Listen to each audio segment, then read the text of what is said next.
Hello, it is 7 p.m. November 20th, 2019. This is a Board of Education regular meeting. We're here in the Bonner-Ray Media Center.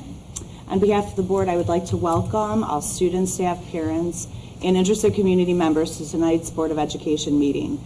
The board values and encourages public comment on education issues. Anyone having an interest in actions of the board may participate during the public comments portion of the meeting. There's a sign-in sheet on that orange railing where you can put your name down. A copy of the board meeting agenda is available for review on our school district's website. Please silence your cell phones during the meeting. Can I have a roll call, please? Mrs. Etter. Here. Mr. Naaman. Here. Mr. Suchaki. Here. Mr. Dobbins. Here. Mrs. Schuker. Here, 5 present, 0 absent. If we could all stand now for the Pledge of Allegiance. I pledge allegiance to the flag of the United States of America and to the republic for which it stands, one nation, under God, indivisible, with liberty and justice for all.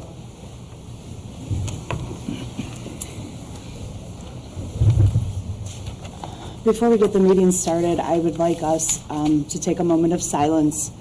We have a CHS alum that passed away earlier today, Al Pinter, class of 1981. He was not only an alumni, but he also served as a youth wrestling coach and also a high school wrestling coach. And he made some school history. He was the first wrestling state champion here at Cuyahoga Heights. So if we could just take a minute, please, to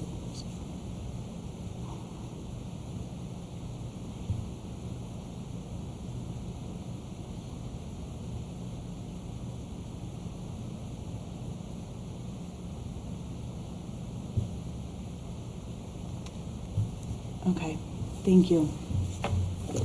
All right, at this point, I'll take a motion to approve the agenda as presented. So moved. Motion made by Mr. Naaman. Second. Seconded by Mr. Suchaki. Any discussion? Hearing none, roll call, please. Mr. Naaman. Aye. Mr. Suchaki. Aye. Mrs. Etter. Aye. Mr. Dobbins. Aye. Mrs. Schuker. Aye. Motion passes 5-0.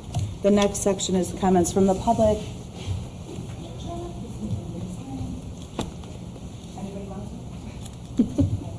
No signatures, so we're going to move on to the next item. Presentations, student recognition, our favorite part. Mr. Evans, Mr. Coleman. Far away. Okay. Fire, we're ready. All right. Hi, everybody. It is my honor to recognize our November students of the month for grades 6 through 12. So I'm going to call each of them up, say nice things about them, embarrass them a little bit, and ask them to scoot down. I will then hand the baton to our elementary principal, Ms. Houchin. Our 6 through 12 students will remain up here to recognize our elementary students of the month, and then we'll all come through, shake hands with board members, we'll get some pictures, have a photo op and all that. But without further ado, my honor to call up our 6th grade November student of the month for the month of November, Marco Chapalo.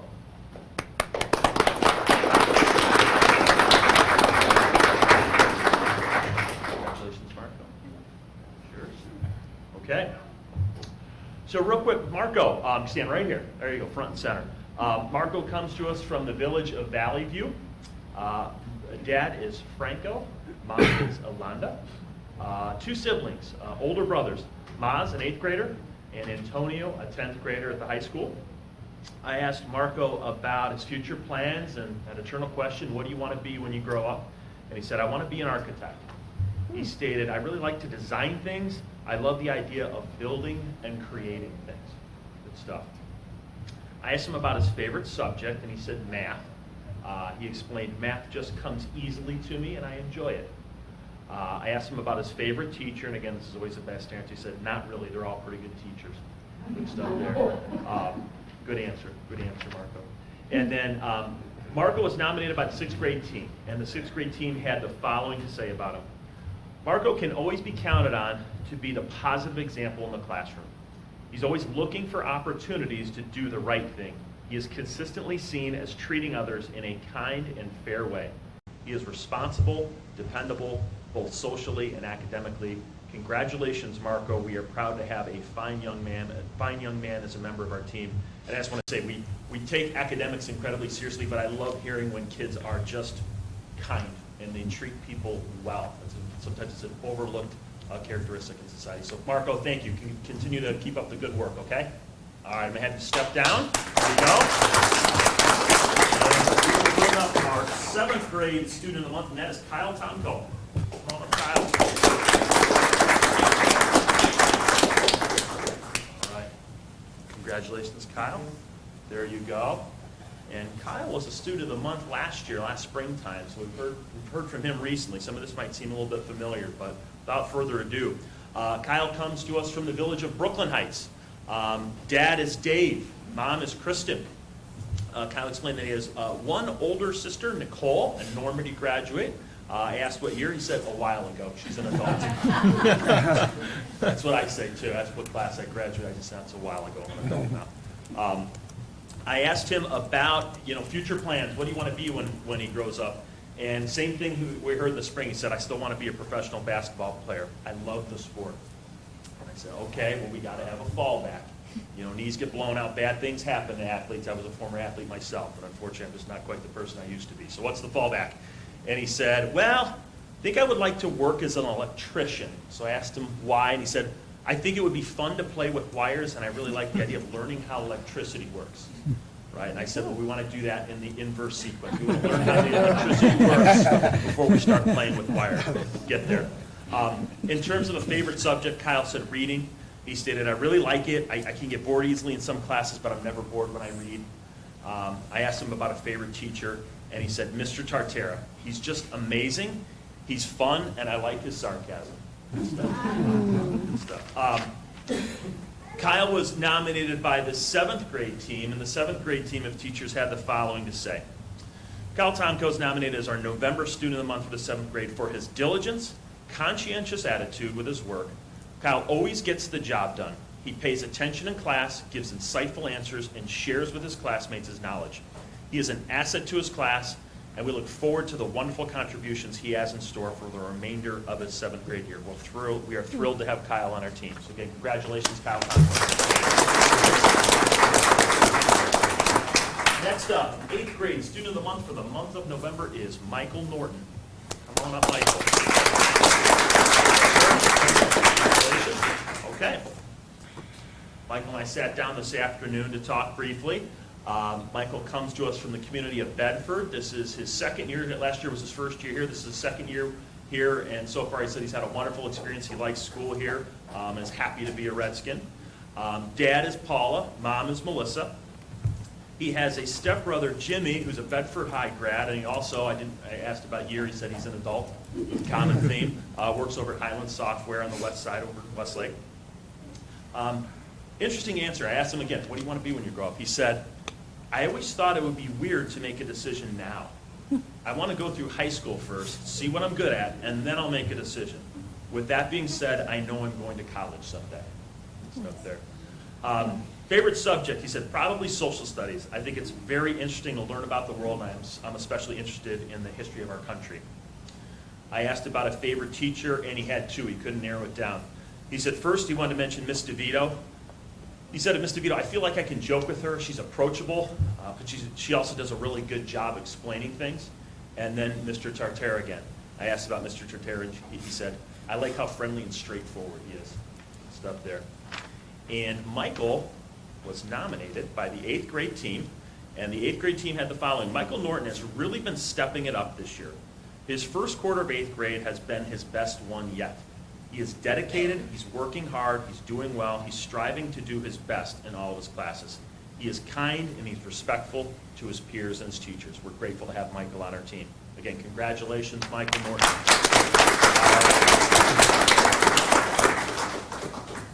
All right, high school, Hannah Trousseau, come on up, 9th grade, student of the month for the month of November.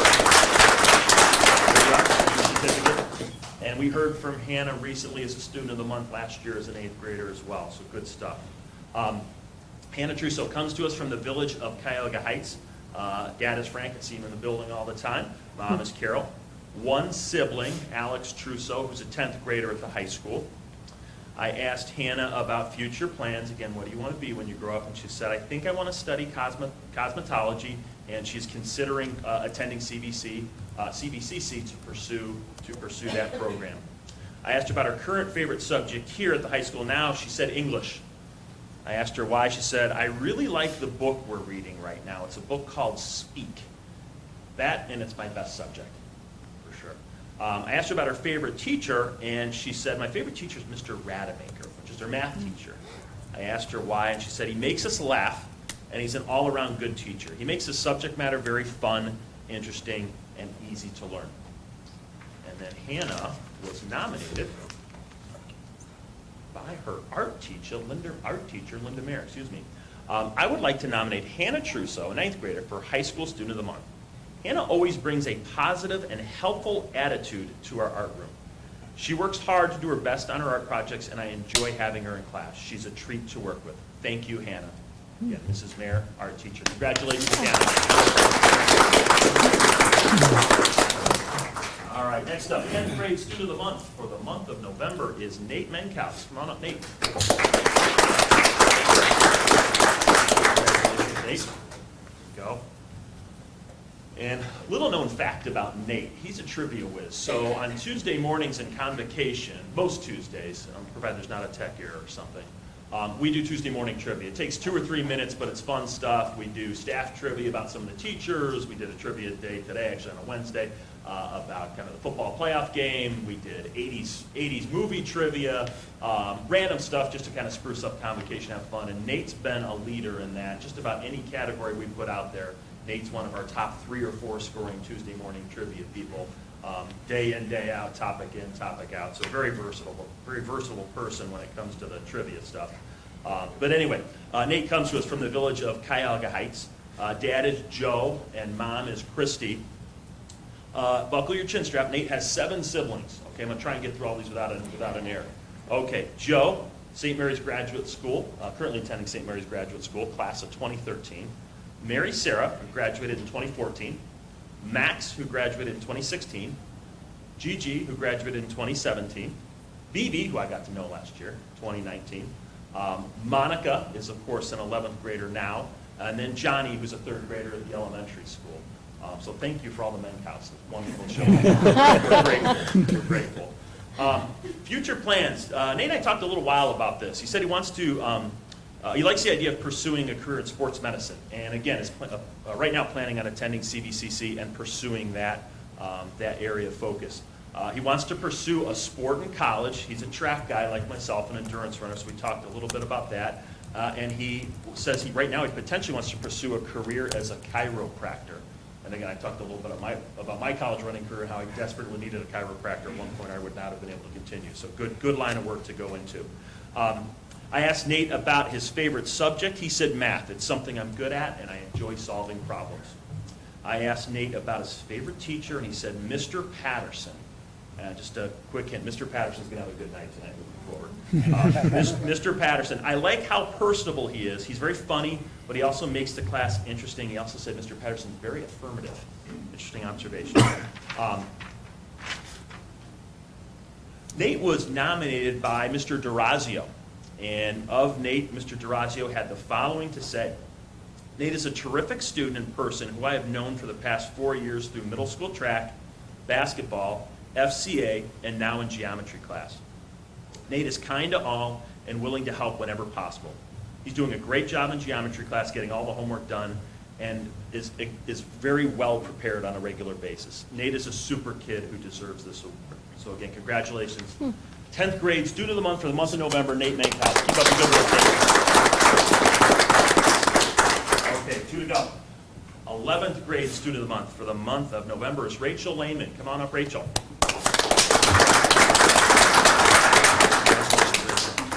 There you go. Okay. Rachel is an 11th grader, obviously. Comes to us from the village of Valley View. Mom is Peggy. Dad is Paul. No siblings. Which balances things out after 7 siblings. So thank you. I asked Rachel about future career plans, and again what she wants to be when she grows up. She said, "I love art. I know I want to do something in the art field. I mind that a little bit more. Well, what does that mean? Talk to me specifically." She said, "You know what? I think I want to pursue a career in animation." It's good stuff there. I asked her about her favorite subject. She said, well, chemistry was my favorite subject last year. This year I really liked psychology. She further explained, it's very interesting in learning about and kind of better understanding the human brain, how it works. I find it fascinating, and it helps you develop a firm grasp of why we do the things we do. I asked her about her favorite teacher, and again, the best answer, she said, they're all really nice, but I especially appreciate Mr. Amari and Mr. Patterson. Both are so, so nice and so helpful. And then Rachel was nominated by none other than Mr. Amari. It is with great pleasure and pride that I nominate Rachel Lehman as the Student of the Month for the month of November. Rachel is a student in both my U.S. Government and Psychology classes. In both classes, she is an academic leader, earning outstanding grades. Her written work is exceptionally well done, and Rachel often goes above and beyond the required expectations. She is a frequent contributor to class discussion, and her responses consistently demonstrate her sharp critical thinking skills. Rachel also possesses a refreshing attitude, not just towards class, but with her peers as well. She's caring, she's kind, she's empathetic. These are apparent in all of her interactions with her classmates on a daily basis. She is truly a pleasure to have in class. We are so grateful to have her here at Cuyahoga Heights High School. Rachel, congratulations. Okay, and then a subject of one of our Tuesday morning trivia questions, which was this morning on a Wednesday, confusing I know, but Ryan Seelig, our 12th grade November student of the month. Come on up, Ryan.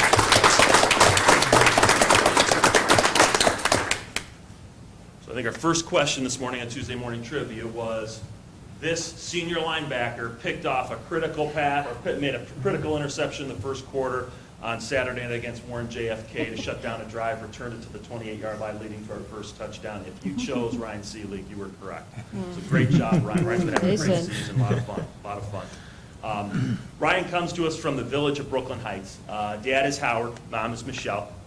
Ryan has two older siblings, Tyler, class of 2016, and Megan, class of 2011. We had to check.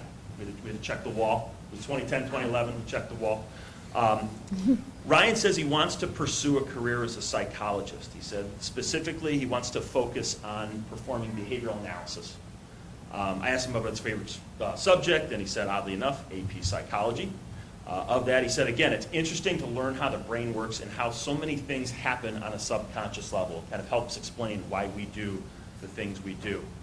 And then I asked him about his favorite teacher, and he said a teacher from last year, Mr. Patterson. I really liked astronomy last year. He's funny, he's relatable, he's an excellent teacher. And then Mr. Robinson, his science teacher, environmental science teacher, had the following to say about Ryan. Ryan Seelig has been a model student in my environmental science class during his senior year. Each day, Ryan greets me with a smile, chats about sports, and then gets right to work before the bell even rings. Once class officially starts, Mr. Seelig follows all of the directives to a T and actively participates in our opening class discussions with answers to our question of the day. This question aims to prime students for what they are to learn that day over the course of a lesson. Ryan is able to reflect on that question and extend beyond the content to make the bigger picture connections. He is able to do this in my class, and I'm sure others as well, while balancing an extracurricular workload, being a 4-season varsity athlete that for most would be very difficult to manage. I am proud to nominate Ryan as our Student of the Month, 12th grade, for the month of November. Again, congratulations, Ryan. Stay up here, Dan. All right, I have the pleasure of introducing to you our elementary students of the month for November. We will start with 5th grader Caitlin Amari.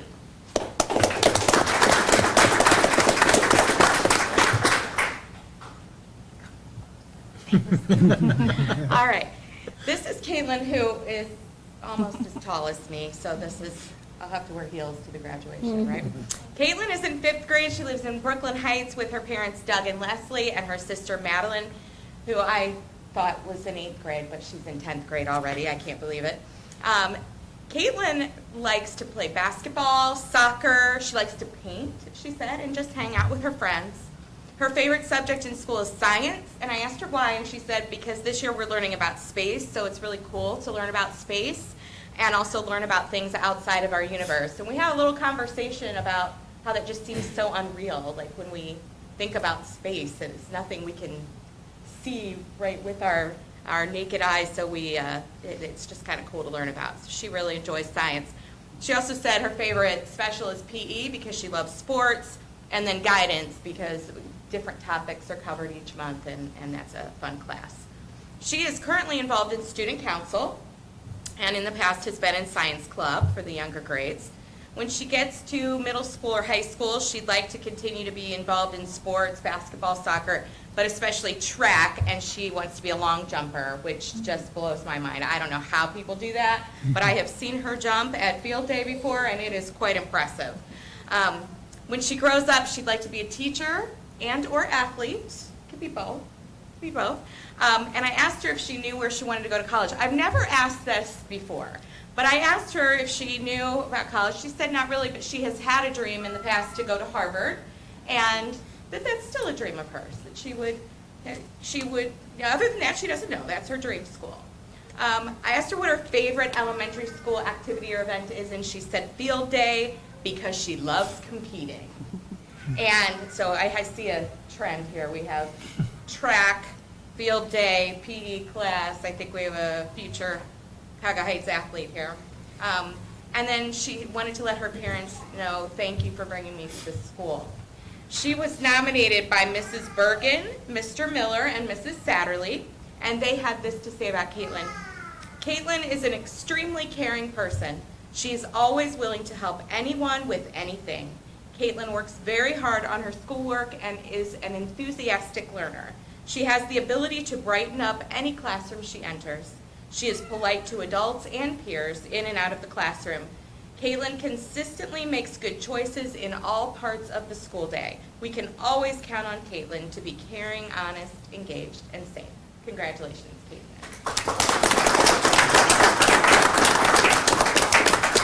Next, we have fourth grader Ryan Petchy.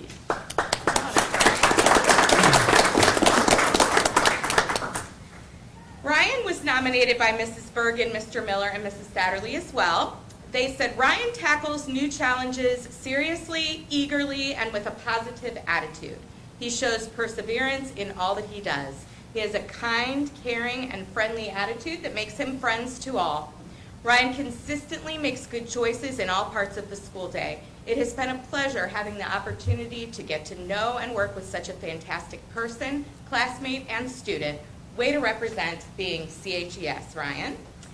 And I had a conversation with Ryan, you could have this, a conversation with Ryan today in my office. He lives in Valley View with his parents, Aaron and Brian, sister Ava, who's in pre-K, and their dog, Bindi. And he enjoys playing football, playing outside on the trampoline, hanging out with friends, and of course, soccer, which I hear a lot about soccer. His favorite subject in school is math, and I asked him why. He said he likes learning all the different strategies to solve equations, which is what a lot of parents don't like about the way math is taught now, so that's pretty cool that you like it. He enjoys PE class because he likes sports, and then library because he enjoys that time just to have some silent reading. So very well-rounded person. He also has participated in science club, is currently a member of our student council, and said that he may participate in Science Olympiad this year. When he gets into middle school and high school, he'd like to play soccer, football, and track, and he is a sprinter. So we have the long jump and the sprinter. He said a lot of people say he's the fastest one in the class, so we're looking forward to some future track athletes. When he grows up, he'd like to be a soccer or football player. I'm really sorry I asked this question, Mr. Evans. For the first time ever, I asked about colleges. He didn't. He did. He didn't. He did. Oh my gosh. He said the University of Michigan. And I said, I can't say that with Mr. Evans in the room, and I'm in the room. He's had lunch with me 4 times. I wish I would have known that. But he did give me a good read. He said it's not his fault. His grandpa and his dad both are Michigan fans, and they've just raised him that way. He has no choice, but we're going to work on that. We're going to work on He's a track guy. We'll fix it. His favorite activity in elementary school is the Redskin Run. Of course, because he loves running, which he does a lot of, in soccer, so all of that is related. And he said to his parents also, thank you for bringing me to this school. So congratulations, Ryan, for being We're going to ask now for all of our students of the month to shake hands with the board members, and then we'll get pictures. And then after pictures, you are welcome to stay for the rest of the board meeting and hear the 5-year forecast, right? Or you can take your kids for ice cream. The choice is yours. Okay, Mr. Muccio. Thank you, President Schukert. A couple of recommendations tonight. First recommendation is 5A, motion to approve the minutes of the October 23rd, 2019 regular meeting, November 6th, 2019 regular meeting, and the November 11th, 2019 special meeting as found in attachment T1. Recommendation 6A, motion to accept the bank reconciliation, financial reports, and payments for board review as of October 31st, 2019, as prepared and certified by the treasurer as accurate, as found in attachment T2. Recommendation 6B, motion to approve new vendors to the school district for W-9s attached, as found in attachment T3. Recommendation 6C, motion to accept the attached list of donations received through October 31st, 2019, as found in attachment T4. Recommendation 6D, motion to accept the attached funds for CTE partnership proposal fiscal 20 with the Cuyahoga Valley Career Center to reimburse up to $30,000 to offset costs that directly support career technical education as found in attachment T5. A new account 019-920B will be created entitled CTE partnership proposal fiscal 20. Recommendation 6E, motion to approve a modification to the permanent appropriations for fiscal year 2020 as found in attachment T6. And recommendation 6F, motion to adopt the recommended 5-year forecast, which consists of 3 years of historical data projections for the current year and 4 ensuing years, and a summary of key assumptions as found in attachment T7. Okay, at this time, can I have a motion to approve the treasurer's business consent agenda? So moved. Moved by Mr. Naaman, Second. seconded by Mr. Dobbins. Discussion. Yeah, what if I start with the 5-year forecast first? 'Cause it seems like the audience is here for that. If I go to a 5-year forecast recommendation, we had presented the 5-year forecast a few times leading up to this board meeting. We presented the 5-year forecast at the Board of Education Finance Committee, and that was Tuesday, November 5th, 2019. We presented the 5-year forecast to the Board of Education at a regular meeting that we had, which was Wednesday, November 6th. So that was roughly, 2 weeks ago from today's date. And we also presented the 5-year forecast at the BEST Committee, which was November 14th, 2019. Everybody here, please feel free to take a copy of the notes and the 5-year forecast in front. So at these meetings, I went very in-depth. They're all on audio, so if anybody wants to go back and listen, feel free. If anybody has any questions, please feel free to stop by. It's actually really fun to talk about the 5-year forecast, so I do not mind doing that. So the notes really... Four times he didn't mind doing it, so.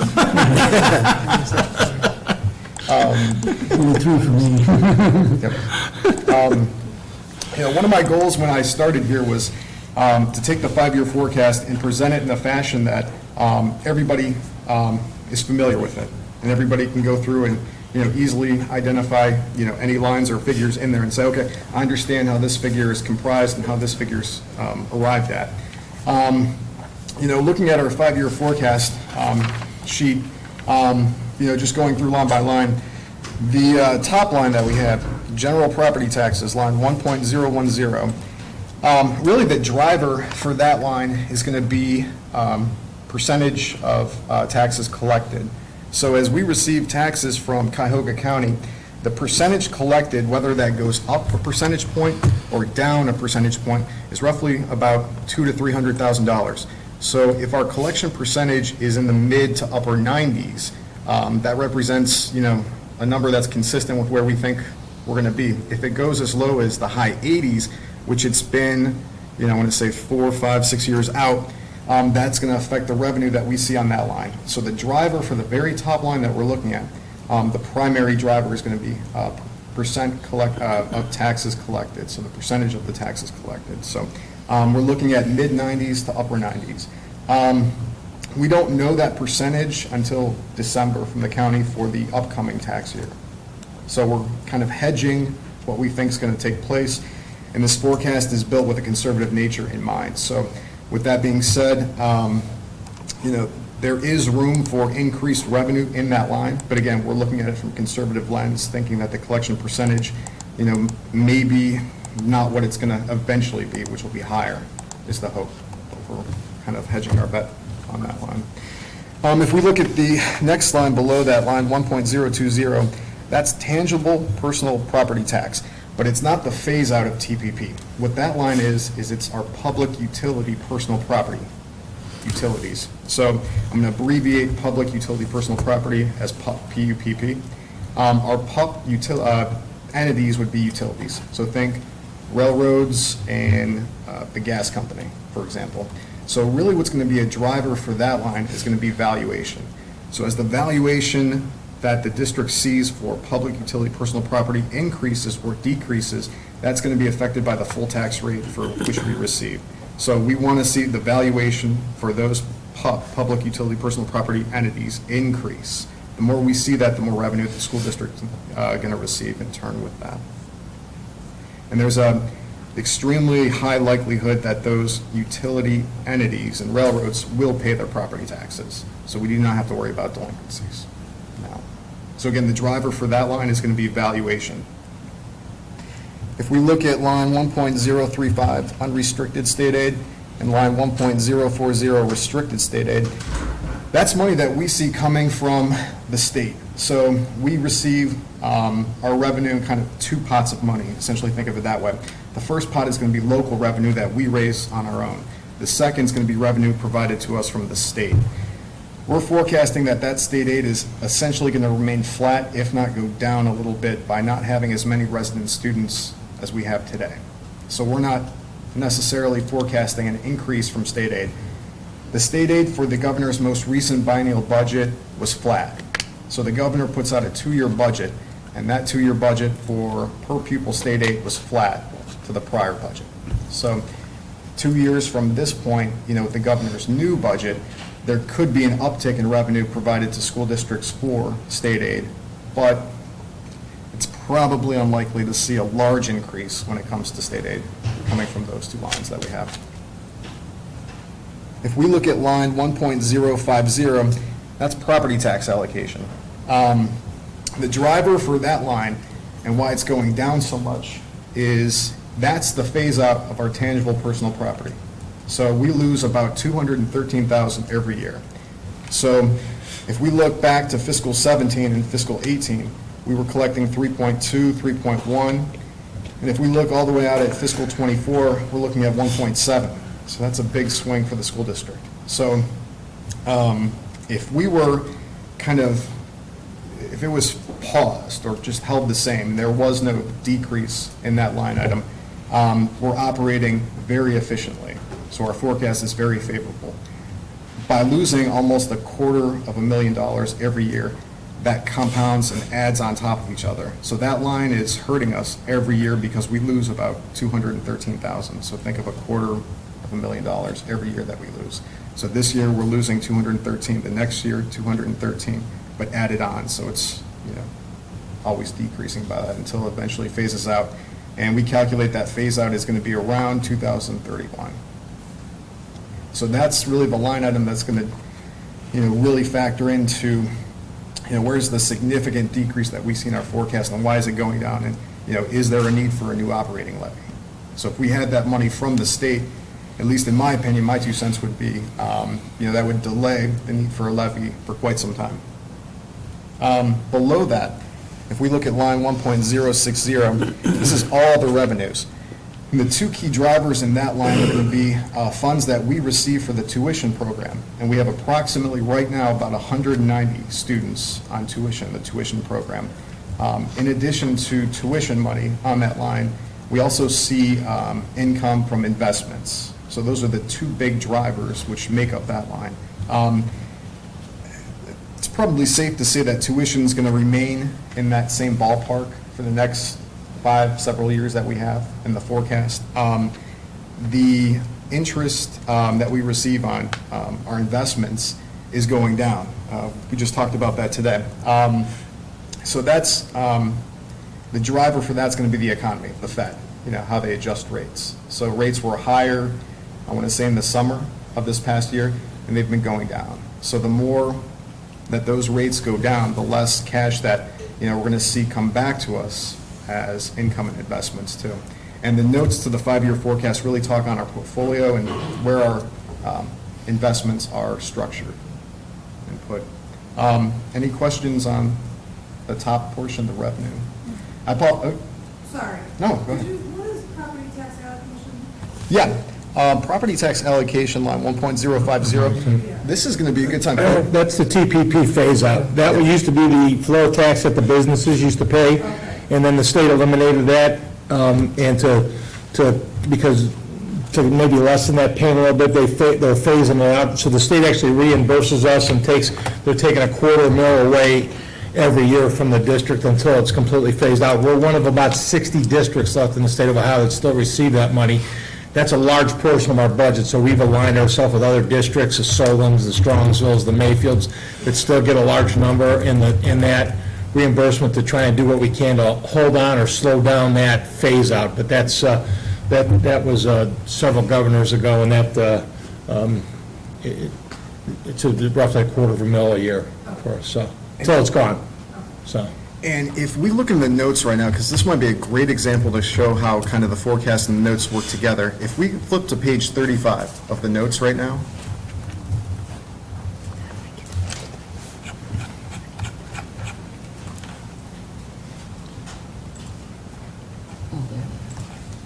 So on page 35 has the individual line items that roll up in total to make the line item figures that go into the 5-year forecast for that particular line. If we look at number 4, which is the phase out of the reimbursement that we receive from tangible personal property, that's the $200-some thousand that's decreased every year. So those numbers all added together create the total line, and that total line goes into the forecast. Now for that line 4, if we flip back a page to page 34, this has more detail on that particular line item. And again, we can see the chart in the middle that shows the decrease of $213,000 every year. And if we want to get even more into the weeds, the bottom portion of that page is the calculation right now of how that amount's figured. So the way the state figures that amount is it's 1/16 of 1% of the 3-year average total taxable valuation for our district for tax years 2014, 2015, and 2016. So extremely complicated. Which equals almost exactly 5/8 of a mil, which is what they said they were going to take away from all districts. So every district that's losing that money is losing it at 5/8 of a mil rate. So our rate is $213,000. Other districts is where the millage rates are different, it's a different number, but that's how it's being removed from those, taken away from those districts. And if we see the chart in the middle, that's really what I was talking about by 2031, that reimbursement that we receive will be down to 0. So we'll lose, right now we're in fiscal 20, 2.1 million, 2,154,000. Come 2031, the school district will not be receiving $2.1 million per year, but rather 0. So as a driver for need of a levy, that's in my eyes, my 2 cents, a significant, item that is needed. So looking at are there any other questions on the revenue side, or I'll hop in? Again, I apologize for going quickly through this. The expense side, if we look, in the notes to the forecast, all the expenses are laid out. So we do line-by-line budgeting in the notes to the forecast. So if we look at, line 3.010, that's personnel services. So those are salaries for the employees of the school district. The notes have all the backup on how that number is comprised. So we're comparing, prior year numbers to current year numbers. But again, that line compiles all of the salaries of the employees of the school district. Below that is retirement and insurance benefits for employees here at the school district. And this forecast is conservative because for insurance, and I just want to point out another example in the notes, if everybody can flip to page 46.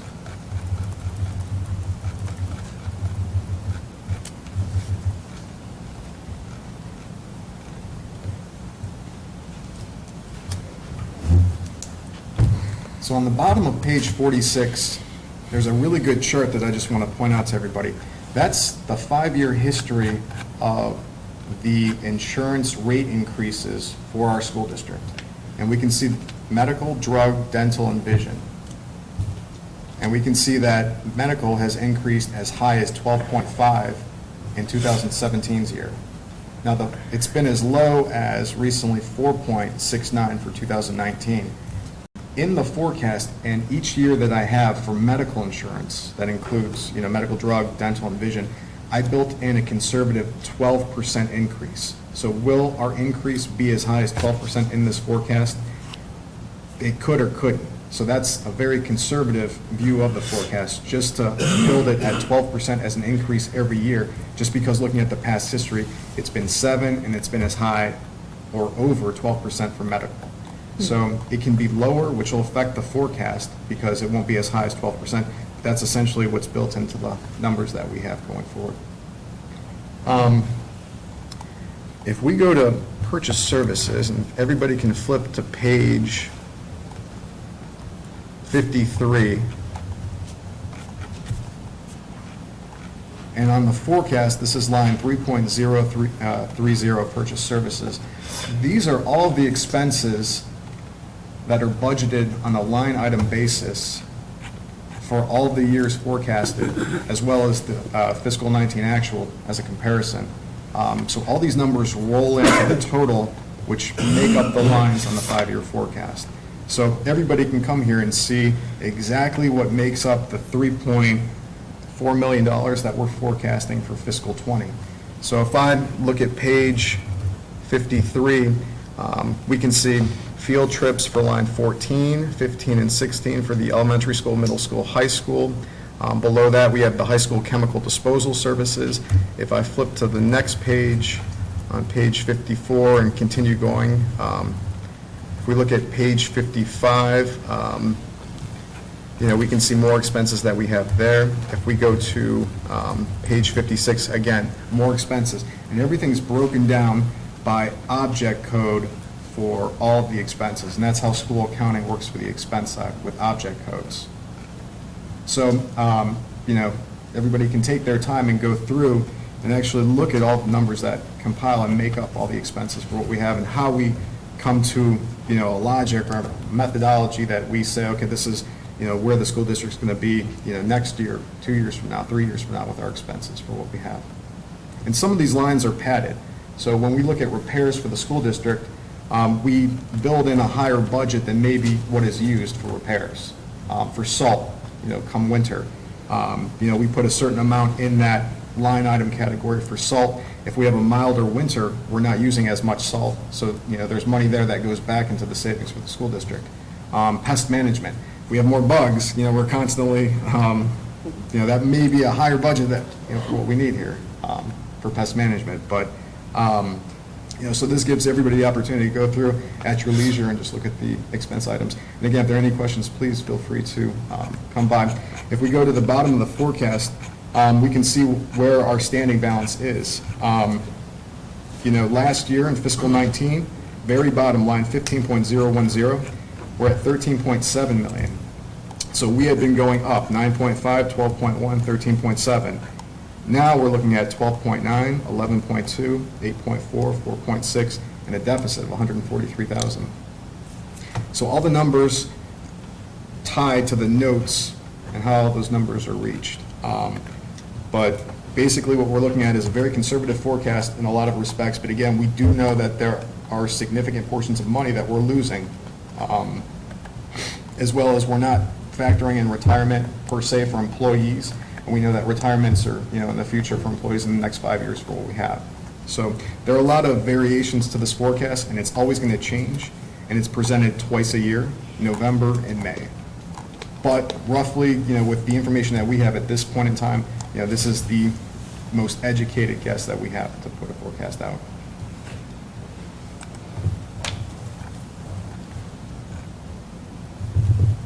Now, I can go through the notes page by page. No. But please, feel free to take a copy of the notes with you. They're online as well. Also, as well as the forecast. So, all right. I'll go through the other recommendation Discussion items. items that we have. If we look at our first recommendation, 6A, so we have in front of us, everybody has the lead sheet for the general fund. I just wanted to point out for this lead sheet and how it ties to the 5-year forecast. Don't worry about that. And the lead sheets are all going to be online for everybody here in the audience too, in board docs. That's where we keep all of our attachments. So everything's online to access. Thanks, Ben.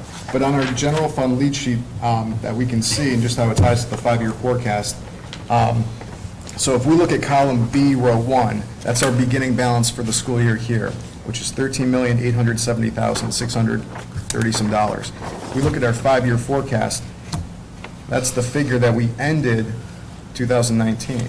So that's on line 7.020, cash balance at June 30th, $13,870,634, rounding difference of $1. So that number becomes our beginning balance for the column of fiscal 20, which is line 7.010. So that's our beginning number for this year, $13,870,634. And then by looking at the columns, August, September, October, those are our actual columns. So October, we just closed. Our estimates are November through June in green that we have here. In our total column, in column N, all those numbers tie to the 5-year forecast. So row 2, general property taxes, $8,650,000. That ties back to the 5-year forecast, $8,650,000. So all of the numbers in column N tie to the 5-year forecast. So when we look at all of our total revenue and other financing sources, so all revenue, that number is $16,071,063. That's the orange number that we have on here. That ties back to the 5-year forecast, and that's in row 2.080.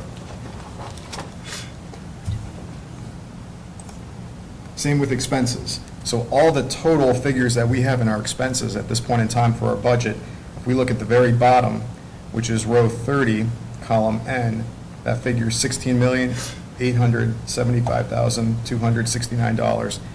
And that matches to the 5-year forecast, fiscal 20 column, and we're looking at row 5.050, $16,875,269. And that's the amount that we appropriated back on September 18th at that board meeting. So we have not changed the general fund appropriations up to this point. Our ending number that we're looking at this point in time for fiscal 20 is row 31, column N, the very bottom right-hand number on here of $13,066,427, which is line 7.020, our cash balance line of $13,066,428, difference of $1 rounding when we put in decimal points. So where we're at now with our lead sheet, and again, the lead sheet has all of these supporting, corresponding sheets uploaded on board docs too, which traces right now to the 5-year forecast. So again, things will change as we come and go, but positionally where we're at right now, everything aligns up.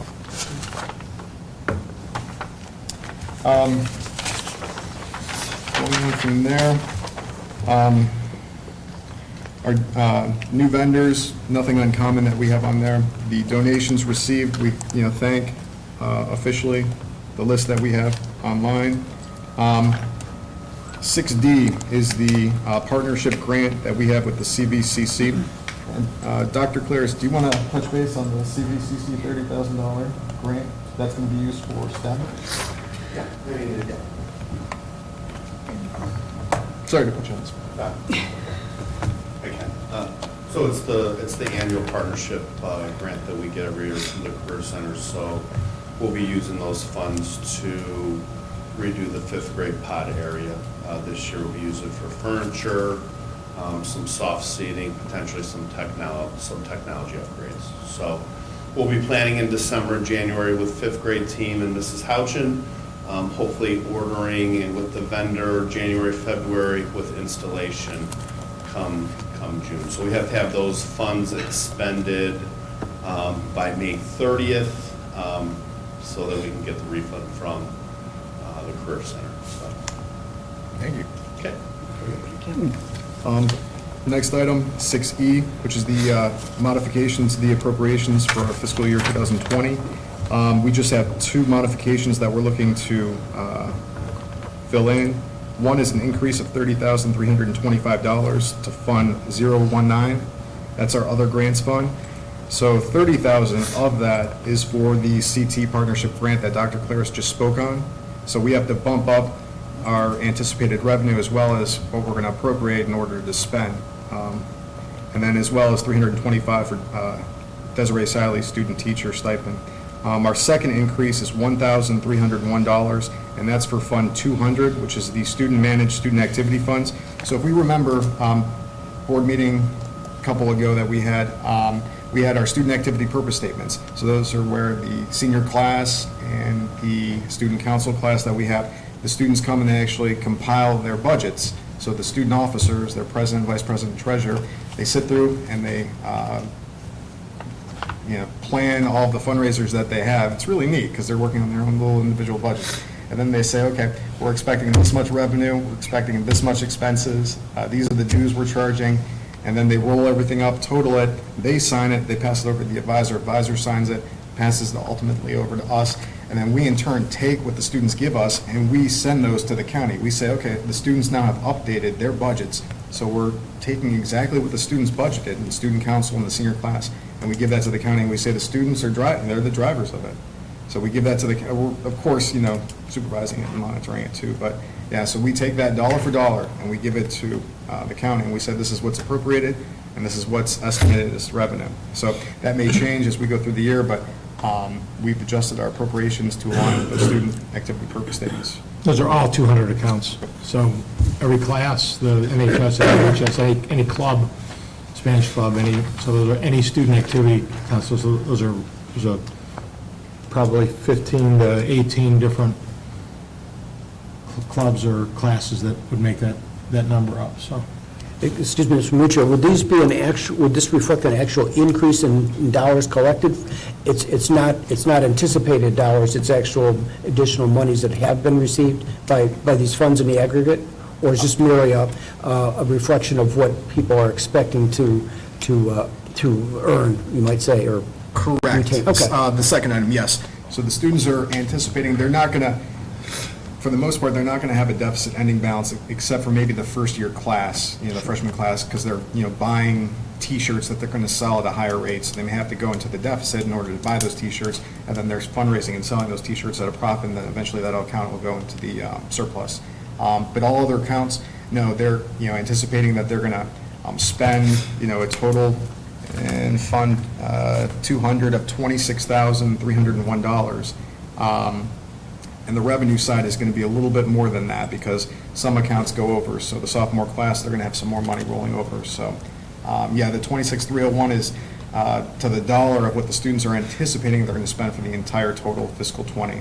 So if the students, feel that, we have to bump up our appropriations because we have another fundraiser that we want to, purchase more T-shirts and then sell at a higher rate or purchase more candy bars, then they would send that form to us, and then in turn we would send that form to Cuyahoga County and say, okay, we're bumping up our appropriations again by the amount that the students are telling us. So It is, it's how we do it for a general fund and all other funds, and we're doing it the exact same way for the students that we have. Good, it's a good experience. Do they can review those on like a quarterly basis or just on a monthly No, basis? at the beginning, and they spend time with their class advisors trying to determine what that, a perfect example is the junior class every year does, that's where they probably raise the most money for prom. They do the plant sale every spring, which is probably one of the largest fundraisers that they have. So, some classes do a better job than others, but I know last year the vendor was really good, and I think they anticipated like bringing in 6,000, and they brought in 8,000 instead. Okay. So the kids hustle a little bit more. So it's they've got a poinsettia sale going on right now. One of the either the junior or the senior class is a poinsettia. I think it's the last one for the senior class. Again, last year, that was a new vendor, and people really liked the poinsettia, so I think that sale's going very, very well for them, so.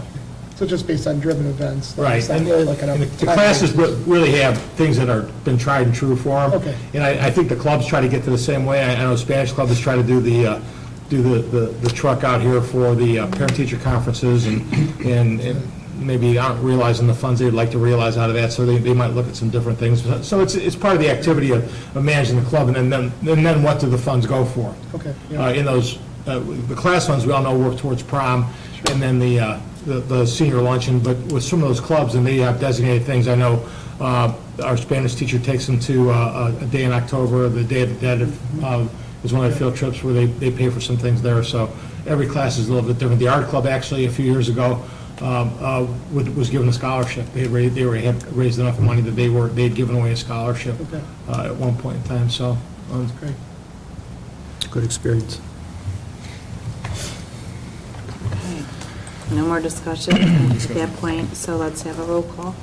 Mr. Naaman. Aye. Mr. Dobbins. Aye. Mrs. Etter. Aye. Mr. Souchaki. Aye. Mrs. Schukert. Aye. Motion passes 5-0. You're back up, Mr. Muccio, with treasurer's discussions and I comments. have a couple items here. What I want to pass out to everybody would be our financial statements for 2019. So we just had our exit conference with the Auditor of State's Office for fiscal 18's audit, and they were talking about beginning fiscal, oh, Tom, you want to pass that one down? I got one. Yeah, you got yours on. So these are, Still one short. there, pass this one. So what we're, so we had our exit conference with the Auditor of State's Office, and we completely finished fiscal 18's audit. That's fiscal 19. So what happens is when we close our fiscal year, which ends 6/30/2019, we have 150 days to get our financial statements filed on a GAAP basis, which is generally accepted accounting principles. We filed in time, and for our conversion, it's done by the Auditor of State's Office, Local Government Services. So we contract with them, it's approximately about $8,000, give or take. They come in and they take our figures that we have, and we're on cash basis, and then they transform that to GAAP basis, which is a modified accrual basis. And from there, they compile those financial statements that we have for fiscal 19. And then we have our auditors who separately audit those financial statements, as well as our control processes and other significant areas that we have in the treasurer's office. That audit's anticipated to be completed, I believe they said March of 2020. So those financial statements are complete. Anybody is interested, we have those. They're going to be uploaded online to the treasurer's tab of the website, as well as we have a hard copy if anybody wants to come in and ask for one, we can print that out, or they're readily available. So next discussion item I have tonight is 8B, which is our alternative budget for fiscal 2021. I just wanted to announce that at the December board meeting, I'll distribute a draft copy of fiscal 2021's alternative budget, which is required by the county, and I'll pass out last year's just so everybody has in context. And then we would look to officially approve during January's organizational meeting. So it's our alternative tax budget that we have. So December's meeting, we'll have the draft of upcoming year as well as prior years, just as comparison. Discussion item 8C, the state software redesign. So we're on a migration timeline. So we're taking our current software, so we're on state software right now for our financial applications, and we're eventually migrating, moving to the state's redesigned software. That kickoff meeting with NeoNet, we had NeoNet come in a couple board meetings ago and present some differences and, between two softwares that are out there. The district chose to go with the state software redesign, and that kickoff meeting right now is going to be held December 13th, 9 a.m. at NeoNet. So the entire treasurer's office is going to be going out to NeoNet that day, and that's us kicking off the conversion process of moving from our current state software to the redesigned new state software. We're anticipating that that conversion will be completed within fiscal 20, which is our current fiscal year. So, Are you guys feeling positive? Like, you know, it's kind of like you get comfortable with something and you don't want to let go of it after a while. It's kind of like, you know. Doing it on Friday, the 13th? Yeah. It's, You've got a good team, though. yeah, we got a great team, fantastic team. So it's, with all, everybody kind of complains on the old system, and then when, the new one comes out, everybody's like, well, I kind of like the old one. I don't want to, necessarily move over. But we know that the, current one is going to go obsolete. So that's why our ITC neonets, filtering to all member districts that you have to, convert from the state software to either eFinance Plus, which is significantly higher as a cost, or the, at this point, free state software redesign, but I think they're going to apply a small fee to it, so. The next item that we have on here is the last item, 8D. I just want to put on everybody's radar, again, it's a work session, a special meeting for levies coming up. So we know that we're talking about the general fund with the 5-year forecast, as well as we have GPD, our architects, coming through the district doing a full assessment of the buildings which are 80-plus years old. So again, those are going to kind of drive any discussion for a levy, and we would look to bring in, our legal counsel as well as GPD's education team, just to discuss what options are out there, because knowing all of our options that are available to us would be the most informed decision going forward. Is this what our next meeting is, No. or we're calling? I'm just putting on the back burner for everybody, just Okay, knowing on the when are you radar that eventually we thinking- want to have this up. I mean, is there like a month you have in mind for that? Because I personally, I'd like to see it before February, because we talked about having some sort of community meeting. I'd like to have some knowledge, Yeah. about the different types The of. thought was a levies. February work session, if we can get Okay. John and GPD here to have a discussion at that point in time. Okay, so not like a special meeting in addition to the two meetings, it would be the February. We could do a special meeting if we needed to, but we thought that we would devote an entire work session to John coming and talking about the different types of levies and GPD's bond council, talking to us about some different what that looks like too, so. Okay. I mean, I know February is just so quick, it's like, it's here and then it's not, so. It'd be good. And it'd be open to the public, so Okay. people can, they want to hear about it too. Absolutely. Okay. That's all I have for tonight, thank you. Mr. Mucci, I just want to thank you for doing these numerous presentations to the community and others about the district finances. It's very important, and thanks for doing that. We appreciate your work. It's fun. I told him one more time through, and I could give the presentation. And his face lit up, he was so happy that. That's the goal. Say, look at him, he's. You might not say it's fun. Yeah, well, yeah. How he gets so excited. We're trying to figure out a way where we can get CEUs for people listening to his presentations for recertification. I also appreciate your enthusiasm with working with the student activity funds, and perhaps you're blossoming some future school treasurers in the process. Yeah, and I again just want to give praise to our assistant treasurer, Kathy Martin. She did a fantastic job updating the old forms that were coming out of the treasurer's office to new and improved forms for the students to work with, so. Awesome. Thank you. Have some budding Moving. accountants there. Moving on to Mr. Evans, Superintendent's Business. Okay, 9A, motion to approve purchase orders over $5,000 is recommended per the attached list. And I'll go through this as we go through them. On that list is GPD for the wall repair services, the documents that go along with that, Bureau of Workmen's Compensation, which is employer's premium payment to establish our coverage, which is $65,000. Daktronics, 2 portable score clocks for wrestling, including tripods and travel cases. That's an OSC price, so there's only one quote in there. That's probably about $6,000 cheaper than what we could purchase those for any other way. And Arbiter ref pay, at the beginning of the year, we approved the contract with Arbiter. All of our officials, any official that works for anybody in the league, this is a stipulation of us being in the league, have to pay through ref pay. So we pay into ref pay, and ref pay pays them. We no longer send Cuyahoga Heights School District checks to referees. So we pay into an account, and ref pay pays out those officials once they've certified to have worked at an event. 10 staff resignations.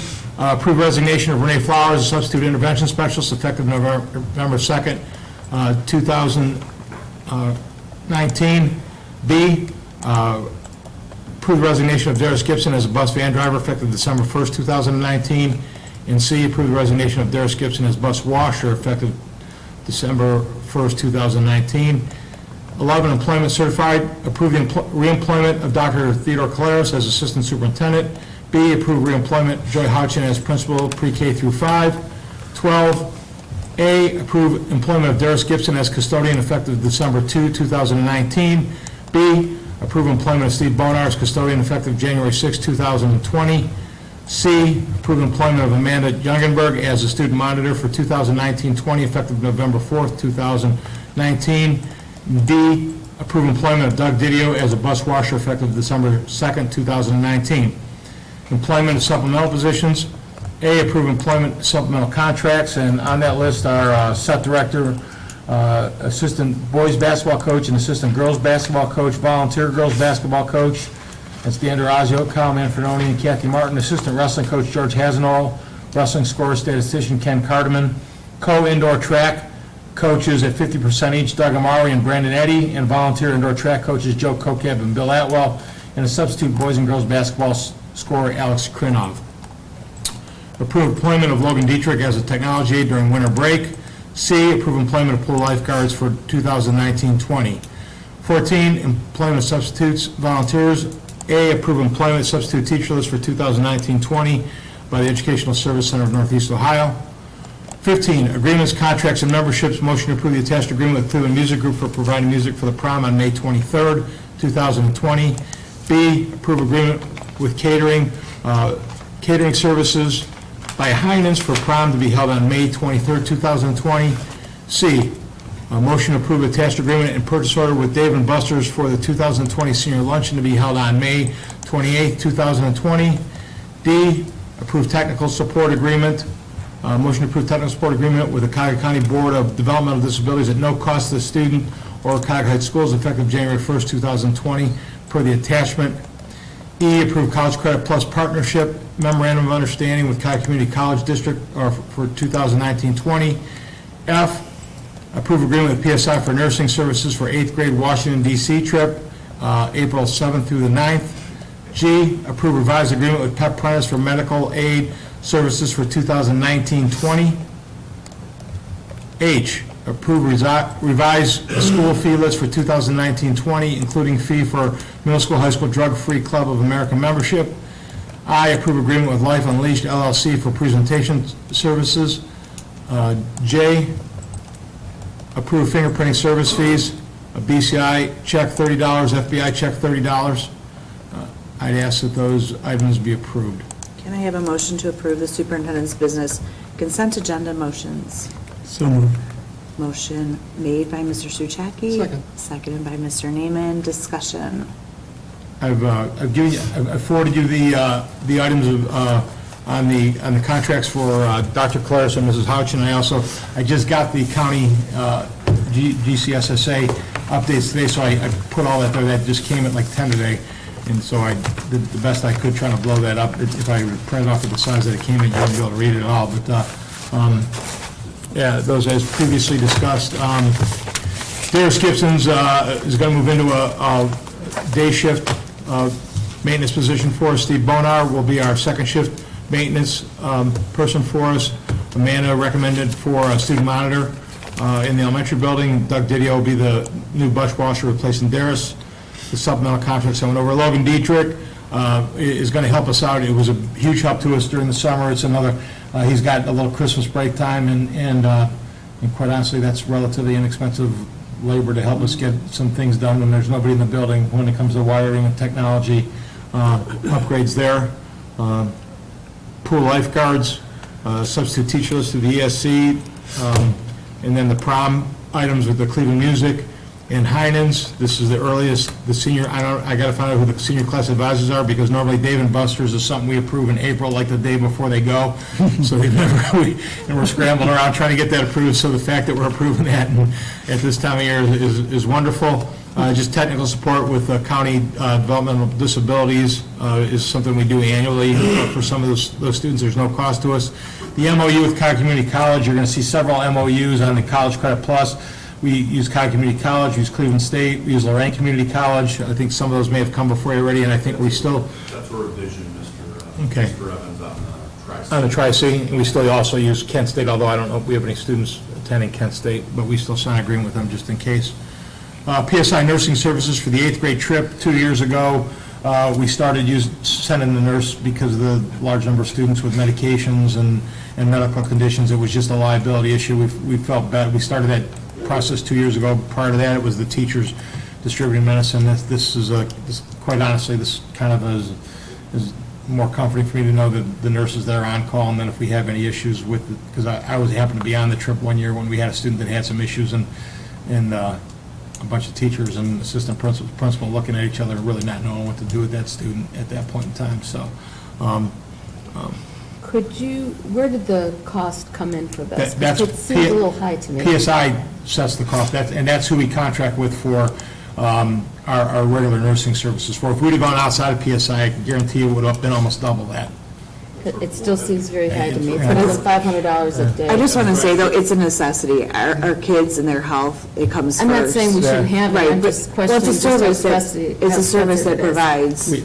We do all of our service nursing for through us. It's PSI, not- and we'll look at PSI again this spring. We've done that every several years. There's a limited number of places that offer nursing services. Medina ESC actually has a nursing service run through them. We've had them come up and present, and I know buddies that run that one very, very well, but they were not competitive with PSI last time that we looked at them. And I can't remember who the third one was, but PSI was far and away the most economical, plus we had history with them. We've had good service from them, and they've done they do a lot of things for us.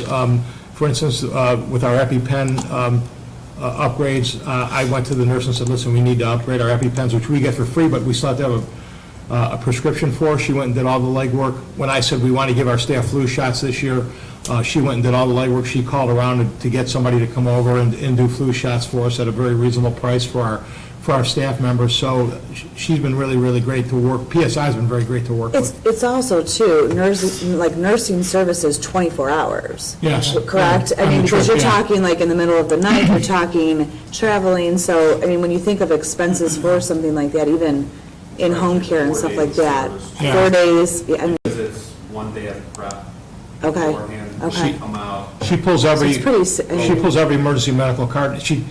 It takes a load off of some of the staff that goes, because she takes care of all the emergency medical information.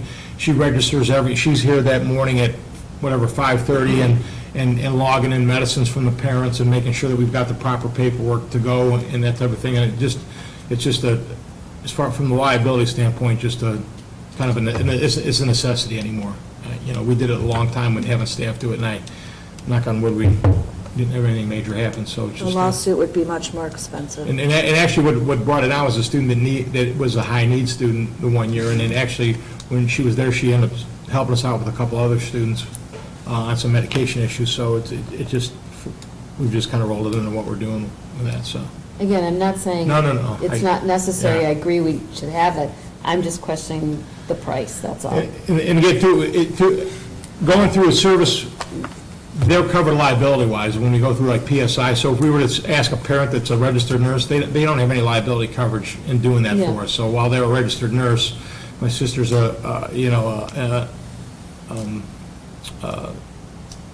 whatever the. Nurse practitioner? Nurse practitioner, thank you. She'll kill me She's- for I not. was gonna say she- She's going to kill me for not knowing it. But, she wouldn't be covered liability-wise, because her company would not cover her liability-wise for taking this trip. So it really needs to be somebody tied to have some liability coverage, because that's the biggest part of the whole deal for us, so. For medical services, you're looking at $20 an hour. That's pretty good for medical services. I love them, yeah. Pep premises, that's additional aid. That, for whatever reason, they're always like getting us that bill. That students had the aid starting 2 years ago. We get the regular bill, and then the aid bill comes in a little bit later, the price for the aid. The Drug-Free Clubs of America, there's a fee added to that, so we've got to revise the student fee list. Had a great turnout with that, with Mr. Coleman on the initial, I think over 30 students signed up. Agreement with Life Unleashed, that was one of the speakers that we've had in the fall here, and part of our PBIS initiative. And the fingerprinting services, that's the charges that we charge here for services for anybody from the outside. We run the service ourselves, we're tied in the FBI, BCI on that end of it, so those are. Can I ask a question, Yeah. going back to I don't know, oh, the purchase orders. So the one from GPD, that's just like the architectural The architectural, portion for them to go through it? any and then- permits that need to be done, Okay. anything on that So end that's just of the it. start of it? Yep. Okay. Thank you. Yep. Any other discussion with superintendent's business? Hearing none, roll call, please. Mr. Souchaki? Aye. Mr. Naaman? Aye. Mrs. Utter? Aye. Mr. Dobbins? Aye. Mrs. Schukert? Aye. Motion passes 5-0. Mr. Evans, comments? Well, before I get to that, Steve, welcome aboard. Steve's in our... Steve, I saw Steve today, he goes, is it okay if I come in? I go, absolutely, Steve, so... Thank you.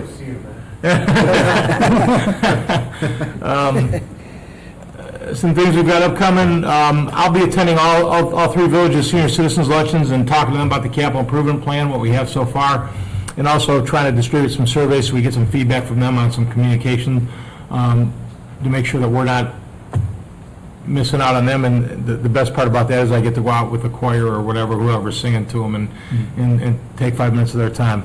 The football team takes on Lucas High School at Northwest High School this week in Canal Fulton at 7 o'clock Saturday. Mrs. Schukert has dining reservations made if anybody's interested. I'm just teasing. I do. At a place undisclosed.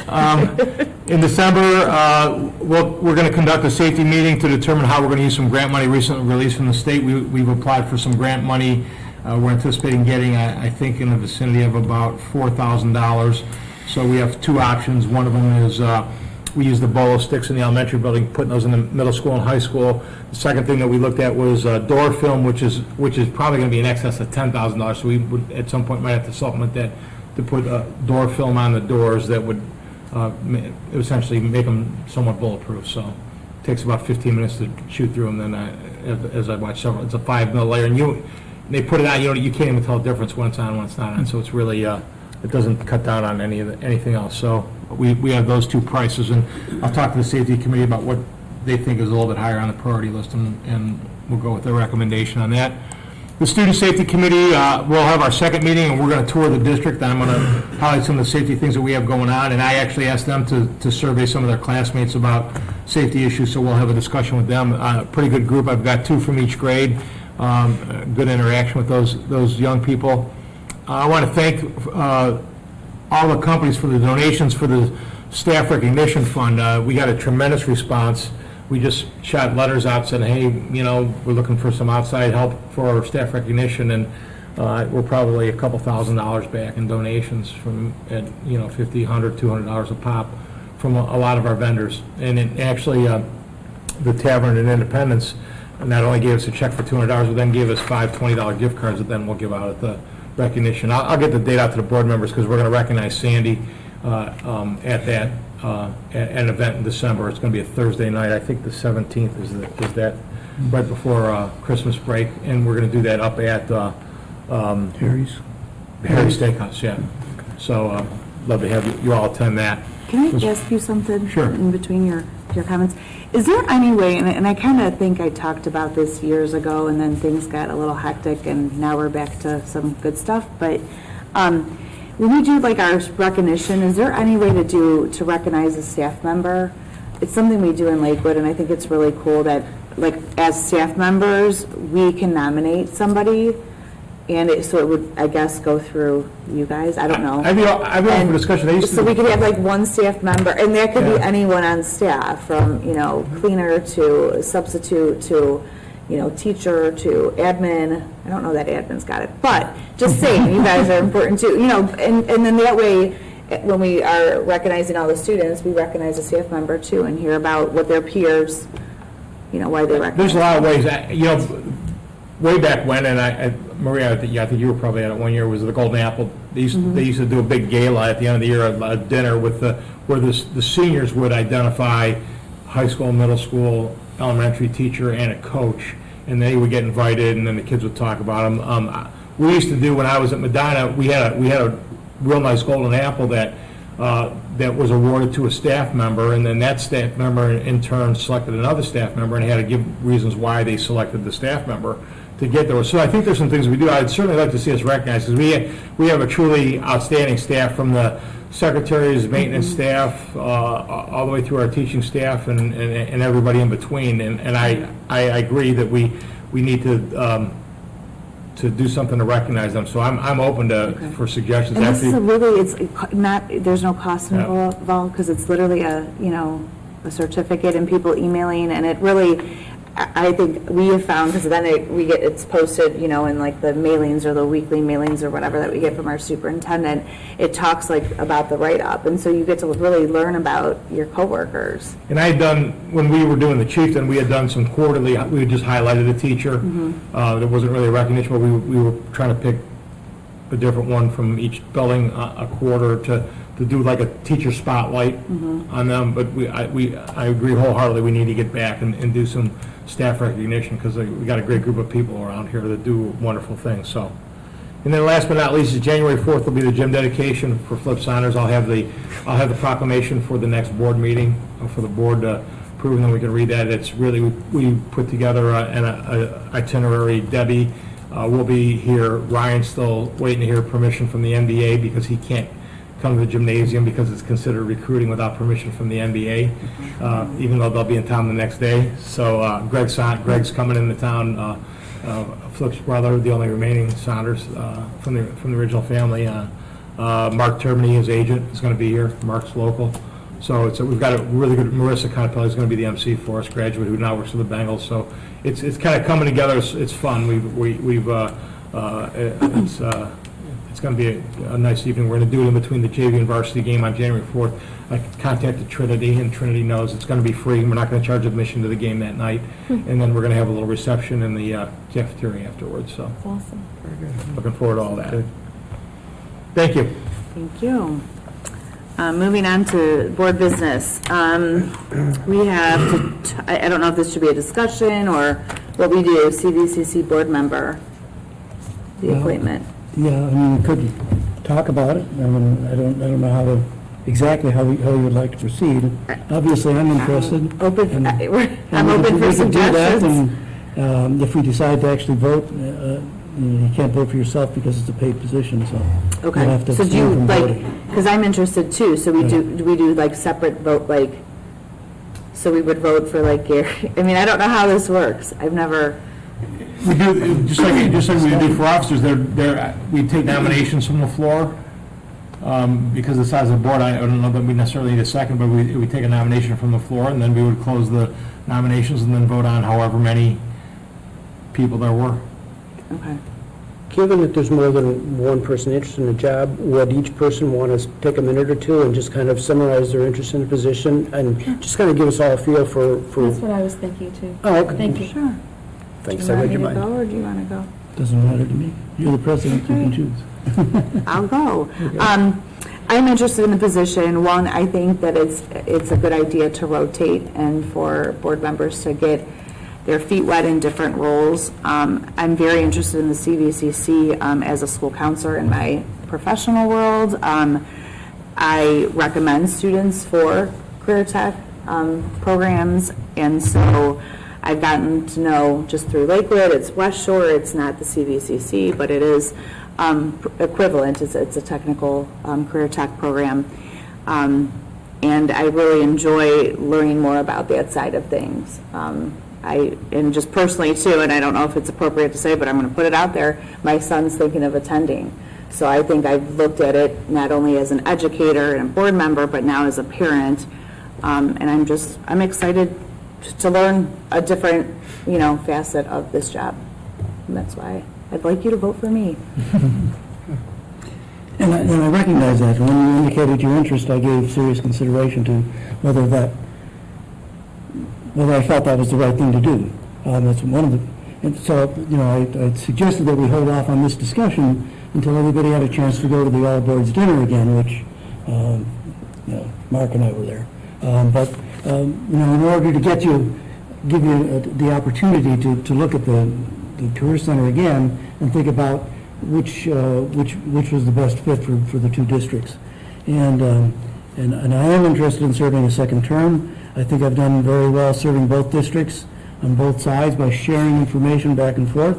At the Career Center, I am served currently on and have been since for 3 years now, the curriculum and building and grounds committees, and I'm currently serving as the board vice president. On the curriculum committee, one thing I noted was that as board members, we did not have a lot of information about what was going on. I mean, the teachers came in and they said, here's what we're going to do this year, and that was it. And I said to the superintendent, I said, I think we can do more here. And now we have added to our board meetings, every month we have a presentation from one of the subject areas where the director of that area comes in and tells us what they're doing in that area. Another way that I've tried to make things better on both sides, and by the way, that's similar to a program we used to have here. Remember, we were doing that, and then things got a little messy up here at our board meetings, and we had to stop. But we did that here for a while, too. On the building committee, I was very concerned about the vetting of the vendors for their project. So I spent a lot of time talking with Hal Kendrick about who runs that area, about how he chose the vendor that he chose. And he convinced me, after we reviewed his process, that they made the right choice, and that choice was GPD. And then I came over to Mr. Evans and I said, we ought to think about GPD. So again, sharing of information between the two boards, I think, makes us both better. And third is, as the vice president of the group, I've become part of the agenda meetings, and that's gotten me to work more closely with both the superintendent and the treasurer and the current president. The treasurer, by the way, I have to mention this to Mr. Muccio, I shared your 5-year forecast with him. He didn't even ask if he could take it. He simply took it out of my hands and said, this is the, and I started arguing away with it. And I said, well, that is my copy. You'll have to give it back to me sometime. So, oh, yeah, okay. So I actually went ahead to go out and get a second copy. Fortunately, I was able to get a second copy, so I have one now, and he can keep his, and he really appreciates that. So I've been, I try to share things back and forth. Between the treasurer, superintendents, I do the same thing after our agenda meetings. I go and meet with the superintendent. Every month we have one. And then after that, I tour the school. And at this point, I've gotten to see maybe half of the programs in the school. I spend half hour, 45 minutes, observe the students, talk with the staff a little bit, just trying to get a much better feel as to what's there. It's a huge place. If you've ever been there, it's a long walk from one side to the other. There are 8 separate levels because there are 8 primary physical areas such as machine tooling and auto body and auto repair and HVAC and construction trades that require very large areas and utility drawers and that whole stuff.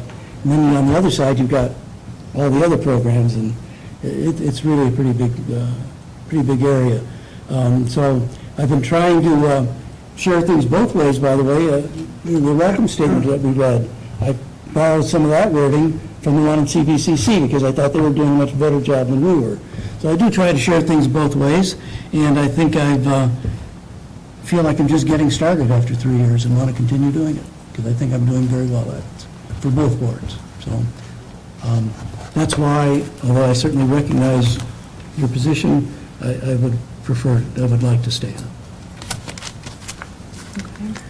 So at this point, would anyone like to make a motion to appoint somebody? I have one other question. I'm sorry, I don't want to belabor this, but you talked about being in this job for 3 years. And what I need to know is, are there any particular projects or initiatives that you're working on as a board member that might not continue if we switch or alter board members? There would just be the need to start over, right? I mean, at this point, I've certainly known my fellow board members well because I spend time in the school. Most of the staff, a lot of the staff members know me now. When I walk into the offices, people recognize. We have good conversations, meaningful conversations, not just how's the day going, but meaningful conversations. So you'd lose that. You'd lose that background and need to Some of start it, but there's also people I know that work there too, so, I mean, A lot of them are affiliated with our school district. And again, having a kid that's school aged, you know, honestly, I'm familiar with a lot of people. Yeah. So, all right, let's get this ball rolling. Do you want to do a roll or? How do we, do, like, Do we want to just have, if there's two, Lindy nominates herself, Gary nominates himself? but can we nominate ourselves if it's a paid position? Dun dun. I would say it could be Harry, so let's pull our, like, I think we should recuse ourselves, right, from, Yeah, we should recuse ourselves from any. but we can make the motion? We could make our own motions and then recuse ourselves from the voting. Okay. Either way, I would think on either one of us. I think it Okay, would so be I'll start. I'm going to make a appropriate. motion to appoint myself for a 3-year term to represent Cuyahoga Heights Schools as a member of the CVCC Board of Education effective January 1st, 2020 through December 31st, 2022. And I will make a motion for myself to serve the 3-year term to represent Cuyahoga Heights Schools as a member of the CVCC Board of Education from January 1st, 2020 through December 31st, 2022. Don't we have to second the first motion? I hate my Robert rules, people. Don't we have to, like, because I made a motion, doesn't it need a second to go on? Or no? Yeah. I think you have to have a second. Okay, so I made a motion. Does somebody want a second my motion? Is there a second for Mrs. Schubert's motion? Okay, hearing none, I'm out. Okay. Is there a second? Okay. Is there a second for Mr. Souchaki's motion? I'll second it. I'll second it. Okay, so Gary, you've got it. Okay. Okay. I mean, we could vote, but we still have to put a vote. All in favor of Mr. Souchaki? Aye. Aye. All opposed? Aye, Okay.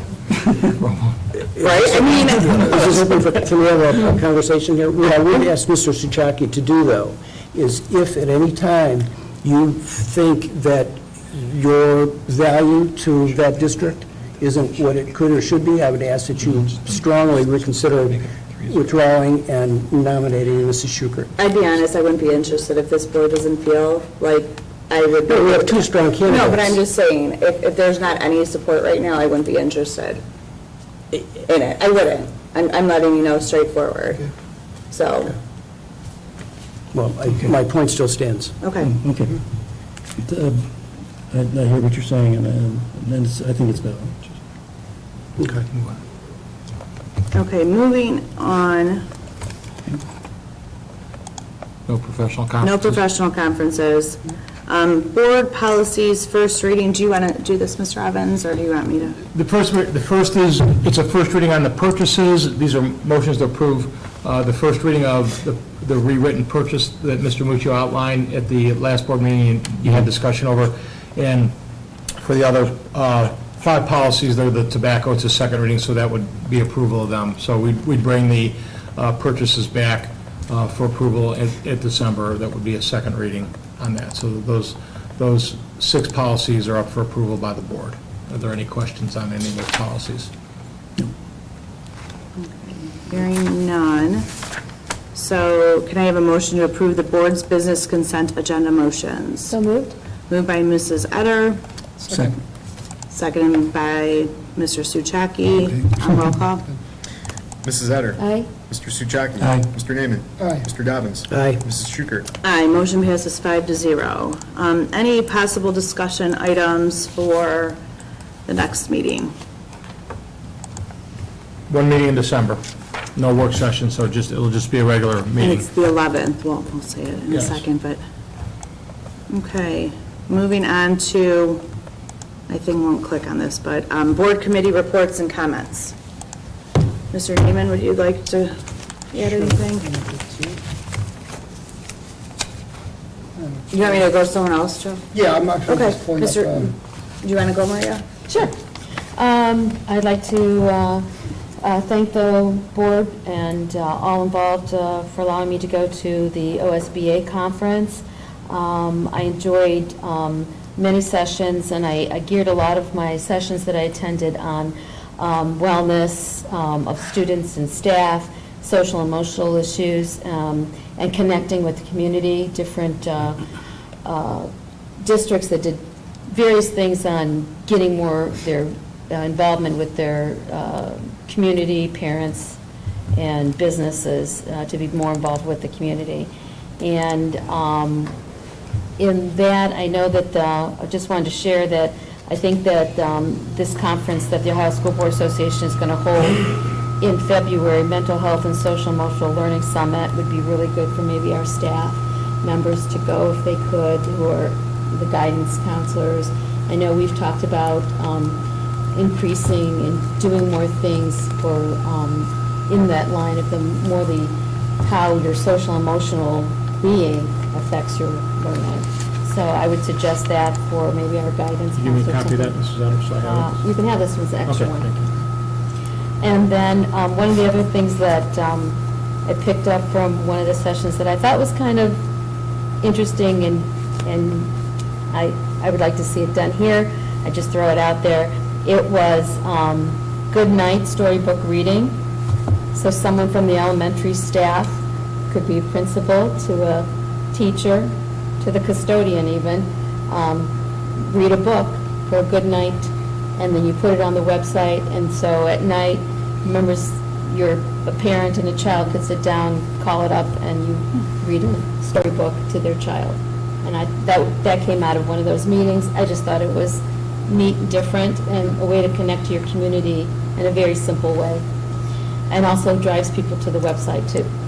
I'd like to give a shout out to our football team, wish them good luck in beating Lucas this weekend. And again, congratulations to all our outstanding students of the month. I just enjoyed meeting our students and hearing such what good things are happening from our young people here. Thank you. Mr. Suchaki? Okay, I left at everybody's place 2 items from the Career Center. The most recent update of the strategic plan, Skills for Life. I'm not going to go through it in detail unless you have any questions on it. It's just more for your own reading. It's quite a bit there, but we now see year 1, 2018, was setting the where we are, right? So now you can see for the first year some progress on some of the items. For example, on goal number 1, which is enhancing career technical opportunities for all students. Strategy number 2, improving the career technical student organization memberships. You can see that there has been growth in each area since the previous year. And as you go through, you can look at student retention, shows some growth, college options. I'm sorry, student retention does not show, I said it backwards, student retention shows some decline, and then the next one, the college option shows some growth.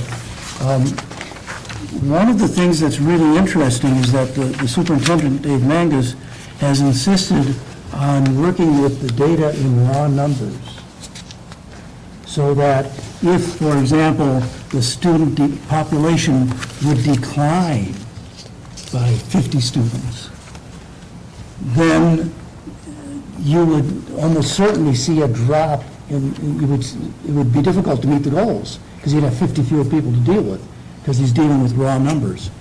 And I asked about that, and he felt very strongly that it's our job to serve the community, and we have to put out a certain number of people. You know, all of our businesses need X number of people, and if we aren't training them, if we aren't growing with them to provide more workers for this part of the state, then we're not doing our job.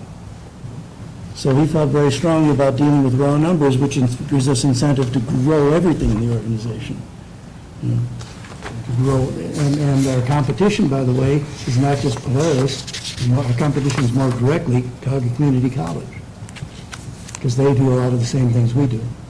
Right? And remember, we do have an adult ed program out there. So anyhow, is it possible to, at some point in time, bring the report card back? Theirs is structured Theirs is very from different. ours. So if at all possible, could you possibly bring that back and distribute that to us? Because Yes. I would like to take a look at it, and I'd like to know some of the metrics that they're using, because it's not...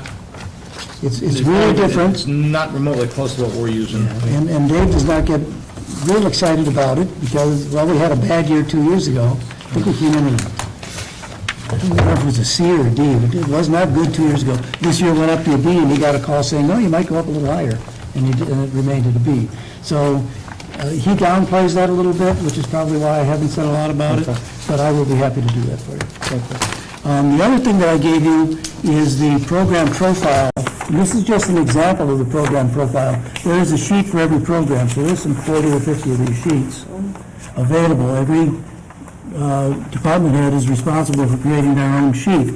The front of the sheet is used as a promo item, like on parents' night, open house type thing, people come around the building, here's what our program is all about. And they all have the common look, how you would move into college credit, how you could go right into work-based learning, what career organizations you can be part of, and what licenses you can earn as part of our program. So they all have a common look, and then this, on the back, not to be handed out to the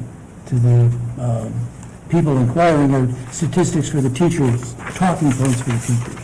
Do they update it like annually? Is And that, this is brand new. In fact, it's so new that this is not the final form, okay. because I complained about it already. But it is interesting. I discussed a little bit the way it's laid out. You know, I see college credit, and then I look to the right and I see work-based learning. I would have thought that would have been college credit, for example. So the eye, I think, doesn't get directed around that. And then it looks like there's arrows there, but they aren't really arrows, they're just triangles. And the arrows, but they look like arrows, so they mislead you. So I've already been a little bit critical on the design. But this is the first pass. I know, you're looking at me saying, yeah, you that or they're ignoring you, one or the other, I haven't figured out. So anyhow, so you have one example, dental, and you have dental assisting, and you have the district of total, and then I think I ended up with two of the same things, so one of you might not have all three sheets. I have district total, Dental assisting, and and adult education. Dental assisting. So I yes, I have all three.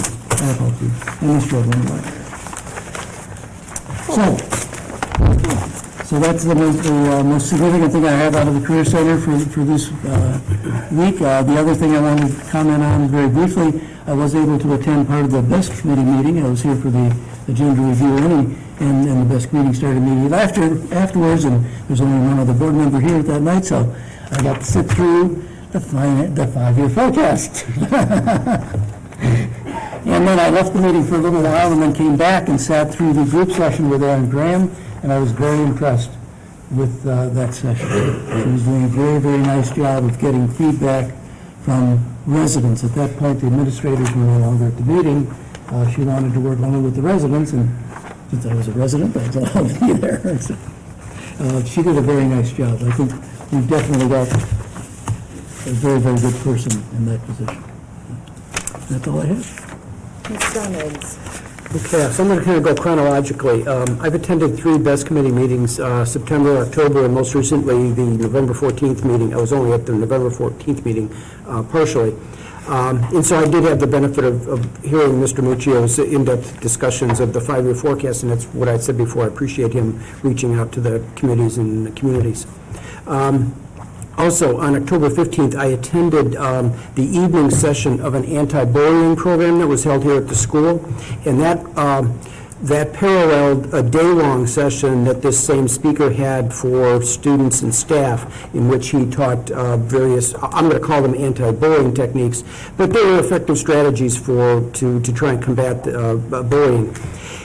I noticed that the evening session wasn't particularly well attended by parents, but I think that those parents that were in attendance benefited greatly from the presentation, as after the presenter finished, many of the parents stayed behind and had kind of one-on-one conversations with the presenter.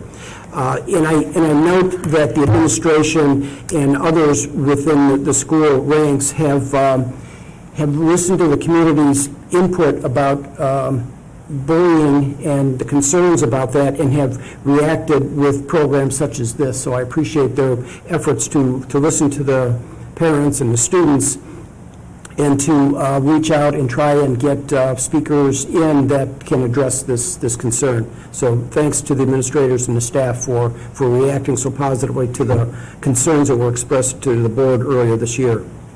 On October 24th, I attended the CVC All Boards Dinner, and each year that that dinner is held, there's a focus on a particular part of the curriculum.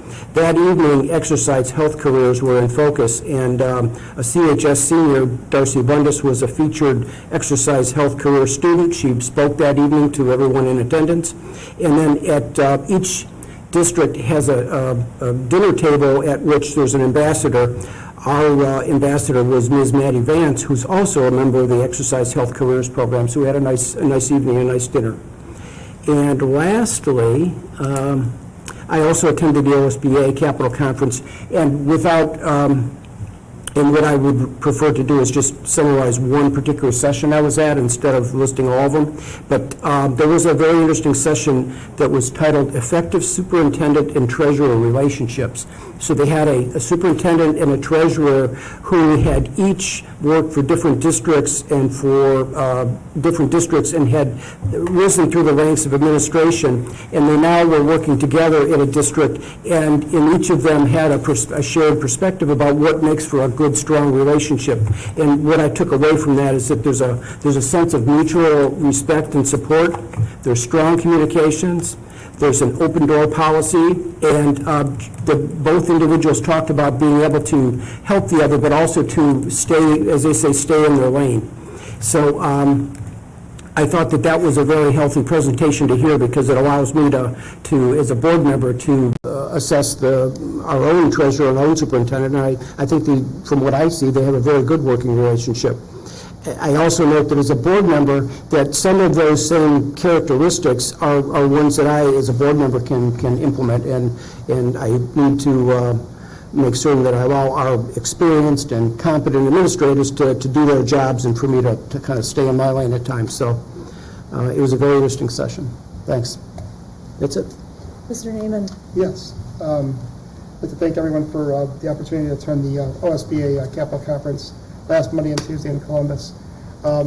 Attended a number of different sessions on school funding formulas, on technology, some of the things that were also some cutting edge, like educational programs that some of the schools are looking at too. So it was pretty interesting in getting that in that form to get all that education all at once. Would also like to congratulate. I attended the National Honor Society and National Junior Honor Society induction ceremonies. This was like 2 Sundays ago, and it's amazing how many people that we have inside of Cuyahoga Heights that are basically that really are real leaders, and actually have done a lot of service. They're very well academically. They do very well academically. They have really good leadership skills. It's amazing how many people that got inducted that day. It was really a proud moment for Cuyahoga Heights. Attended the Fall Sports Awards last night too. Again, a lot of people, scholars and athletes together. I mean, it's amazing. We have a really good balance here at Cuyahoga Heights. There's so many kids that are involved in all the athletics from the fall sports side, and also really good academically as well. And lastly, I got contacted by, in my company, our Chief Information Security Officer. He put me in touch with the Ohio Cyber Collaborative Committee, and I guess they work with both the public and private schools on cyber security and cyber awareness. So I talked with Dave a little bit. I'm going to contact this individual, and that we had a conversation with, at least my chief security officer did, and actually just see what they can help us out with, if anything at all. So I'll do that this week, Dave. So that's it. Thank you. Thank you. As far as my committee reports and comments, I am thankful to be able to go to OSBA. Lots of good learning there. And I also wanted to bring up, I had this email or this article from Cleveland.com forwarded to me through someone at work, but it's basically looking at the state report card, if you will, and the report card grade, so the final grade, but measuring in, adjusting it based on median income of the families in the school district. And based on this, we have the 3rd highest score in Cuyahoga County. So I don't know how much credibility there is. I think all of these formulas are a bit skewed, or they're not always representative of what's really going on, but I know the school district I work at is first for Cuyahoga County, so they were really excited about it. So if we're third, you know, we could get excited about it too. What does that mean, though? Because I think a lot of times that our school district is overlooked or thought of as a very wealthy district. And Mr. Evans has said this, you know, many, many times, but based on our median income of families, you get what that means, right? Based on that, we're still pulling in these tremendous scores, test scores, AP scores, you know, the state testing, things like that. So this is a formula, and I'd be happy to forward it to you Yeah, I'd guys. like to see that, because Yeah, I think they add another factor to it, and that's median income in the districts. And it lays every district out in the state, so it's kind of ranked every district, and it explains it pretty well. And I think I'd seen it maybe in a previous year, but I hadn't seen this year's yet, so. The thing we talk about too, some communities where there's like lots of college students, you know, that median income is gonna kind of, you know, make, or those figures can alter where the median is. But it's an interesting read, and again, if it puts us in good standing and, you know, takes into account what our families are really coming from, Right. then it's an interesting read. So I will Yeah. forward that. Please do, But it's thank you. cleveland.com is where I found it. And that's really it at this point. For any board members, if you have handouts from the OSBA that you thought was a good session, please forward them to me, and I'll put them in the Friday packet so everybody gets them, because that was one of the goals of doing this. If you didn't think that it was a useful session, that's fine, but if you downloaded the handouts, just shoot them to me in an email, and what I may do is just send an OSBA packet separate sometime around the holidays, but so everybody can kind of have the same information to look at.